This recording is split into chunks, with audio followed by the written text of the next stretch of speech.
Welcome to Municipal Affairs. Last month, we had the chance to travel to beautiful Haines Junction, Yukon to take part of a major event, the 50th anniversary of the Association of Yukon Communities. Now, over the 3 days, more than 150 delegates from across the territory came together to talk about the challenges they're facing, the successes they're seeing, and the common ground they share.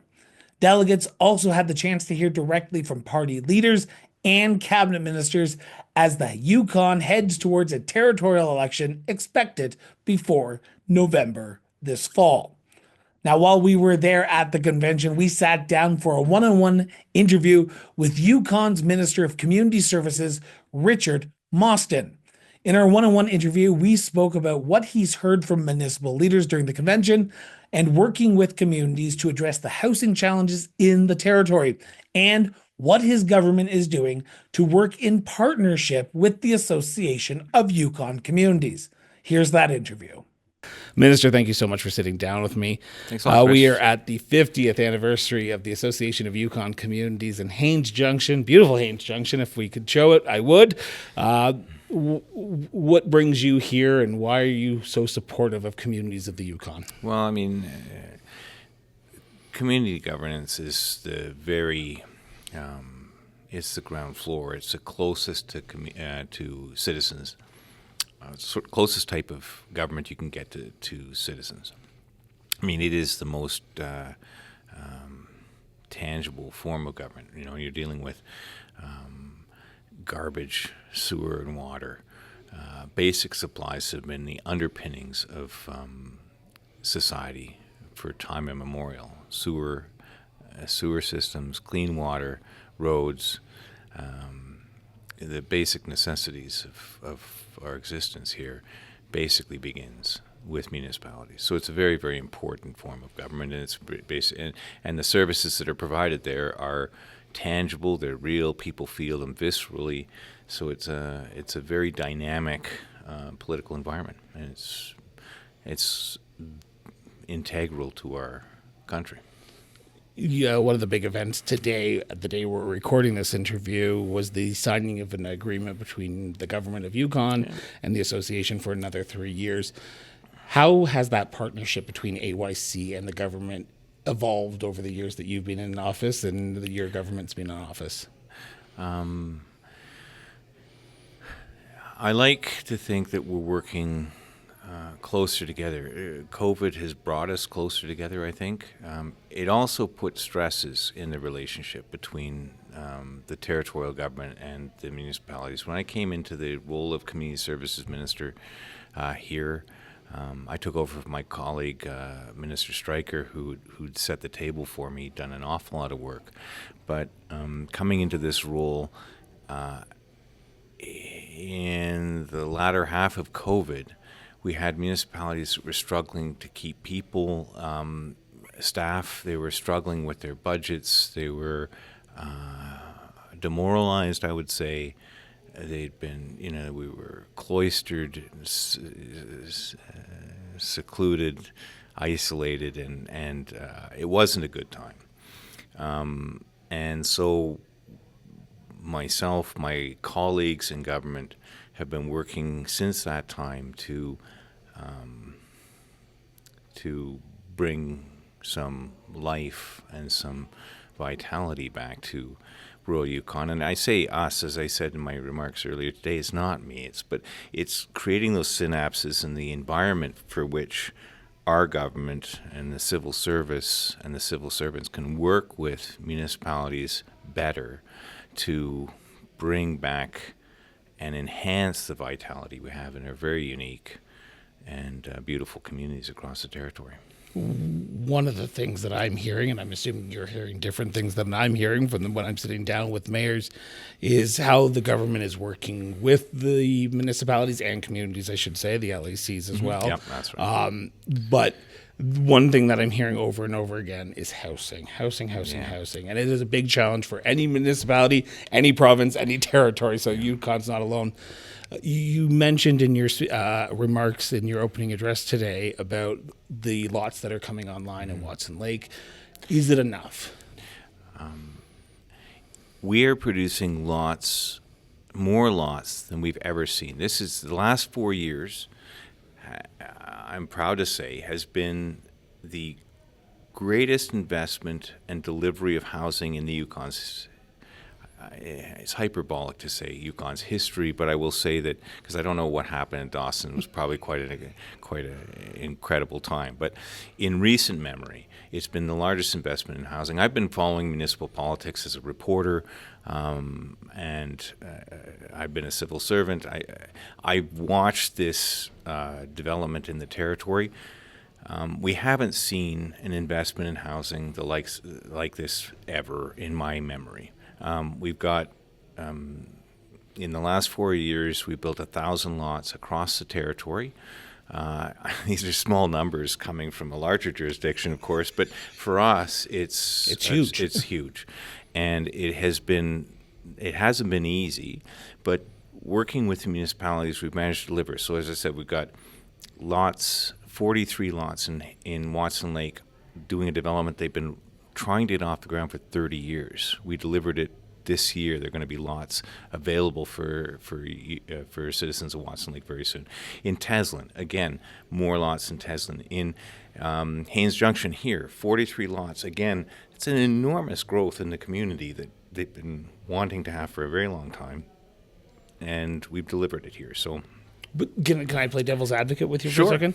Putting the lots on is great, but the developers have to come and develop it as well. Well, the funny thing is that we are the developer. Yeah. So it's the Yukon government is the developer of lots in the territory. We don't have a lot of private developers in the territory yet.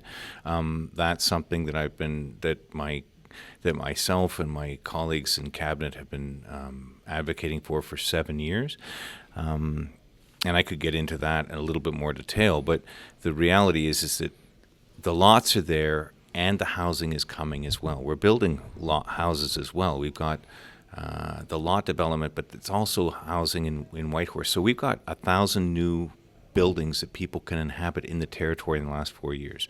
It's not just lots, but we've got that happening. And you asked me at the beginning, is it enough? It's not enough. And why is that? Because there were no lots at the beginning. We've increased this year we're spending $26.8 million, I think the figure is $27 million roughly, on lot development in the territory. And that's 4 times what our predecessor government had been spending in a single year. So we're getting, that's an enormous, and some lots, over the last 4 years, we've been spending up to tens of millions of dollars in this thing. So it's a huge change, and we're doing that in partnership with municipalities to bring homes to Yukoners. Is it enough? No, because we're growing. The territory is growing faster than just about any other jurisdiction in the country. It's growing because we've got a great environment, we've got good social programs, we've got a good quality of life, we've got vital communities. And people are recognizing that, and they're voting with their feet and coming into our communities and our territory. So there's a huge demand for more. And we need professionals, we need healthcare workers and doctors and engineers and lawyers and police officers and the whole gamut. We need more people, and we're trying to provide that housing. But keeping up with that demand is difficult. So, are you doing it in a sustainable way, do you feel? Bringing those doctors, those nurses, because every other province, every other territory is going through the exact same issues right now, bringing those to those more rural communities. And I say this respectfully, but Whitehorse is a major urban center. Yep. Most of the other municipalities, communities are more rural based, but they do have urban centers. Yeah. So we are. It's always a challenge, and it's always going to be a challenging. But one of the barriers to that is housing. So we're getting, as I said, housing lots in Watson Lake, housing lots in Haines Junction, housing lots in Dawson City, housing lots in Teslin, housing lots in Whitehorse. I mean, we are building those lots. The municipalities would have wanted it 3 years ago. I would have wanted them 3 years ago. We're moving as fast as we can within our capacity to get those lots out the door and those houses out the door. And it's exciting. It's exciting times here. And the growth, you can feel that there's an energy in the territory that I haven't seen in a very long time, and that's all for the good.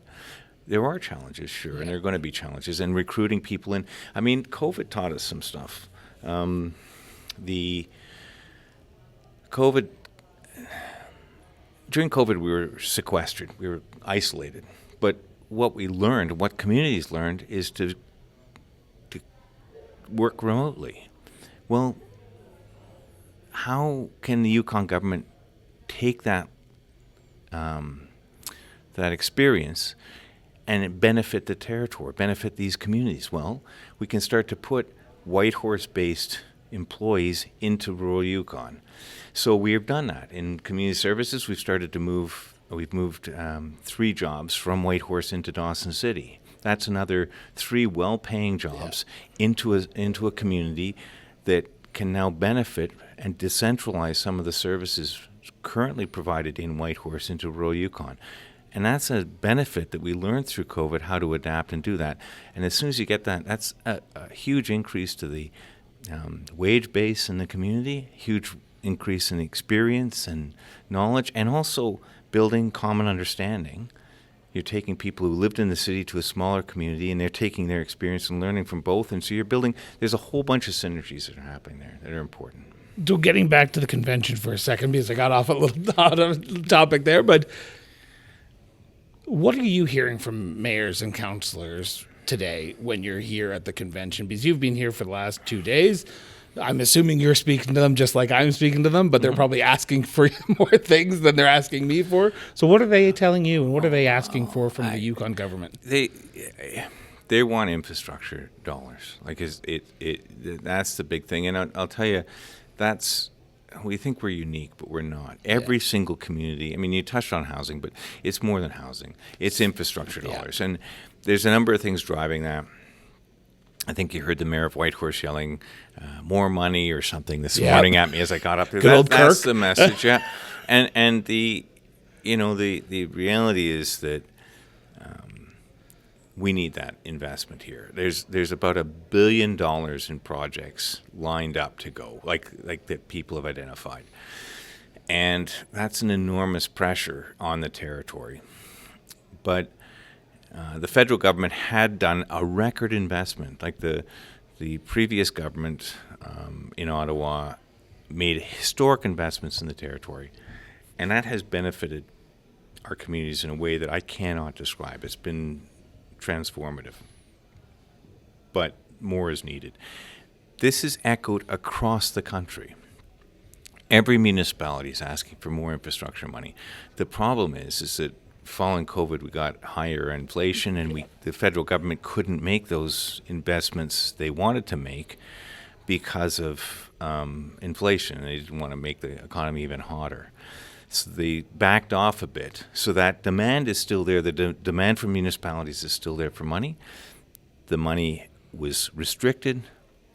Now we have a new situation. We've got the seeming collapse of the American dominance, world dominance. We're seeing it start to move away, become more insular and inward-looking, moving out of the global economy in many ways. And so that's forcing us to stand on our own feet a little bit more, and that's going to make, the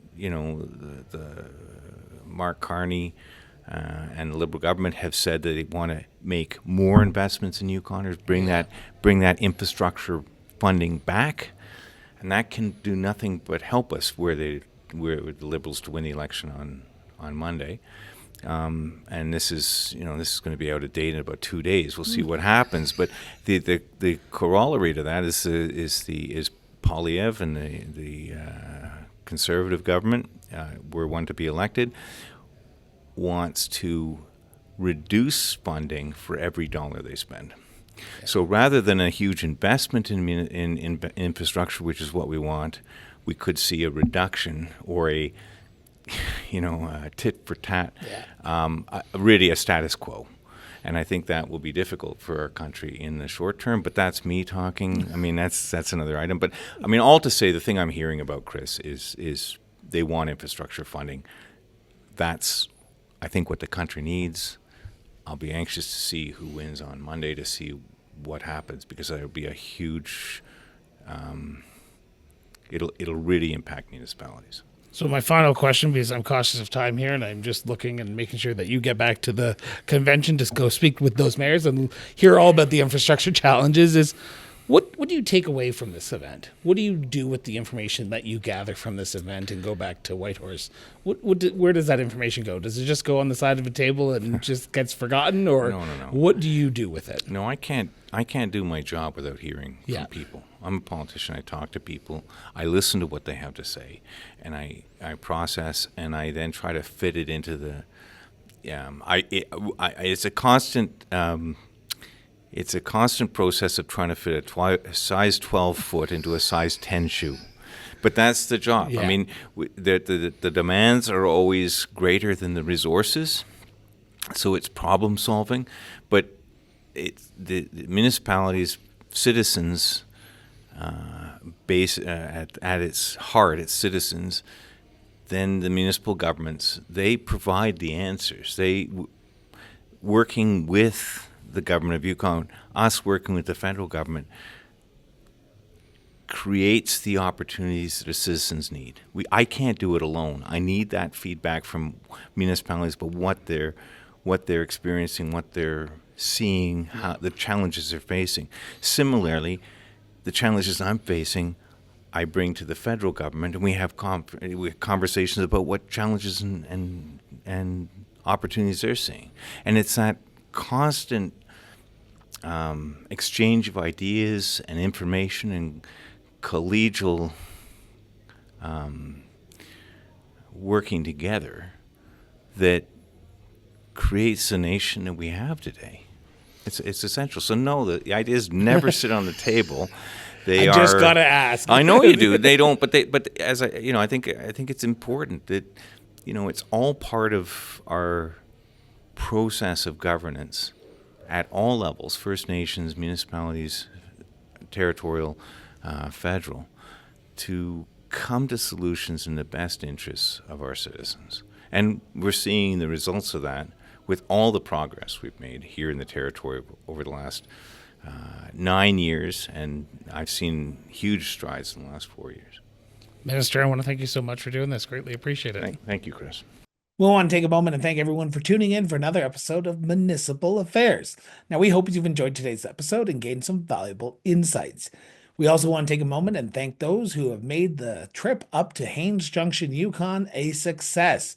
And take a moment and thank the team at the Association of Yukon Communities for having us during the 3-day convention in Haines Junction. We look forward to being back in Yukon later this year for the territorial elections. Now, to stay in the loop with all of our latest episodes, don't forget to subscribe to the show on your favorite podcast platform or YouTube, and follow us on social media. For even more content and learn more about the stories and people we feature on this show and our sister shows, visit us online at crossborderinterviews.ca. Now, your support means the world to us, so share this episode with your friends, your family, and yes, even your community, and help keep the conversation going. Until next time, stay informed, stay engaged, and we'll be back with a brand new episode of Municipal Affairs later this week. Till then, everyone.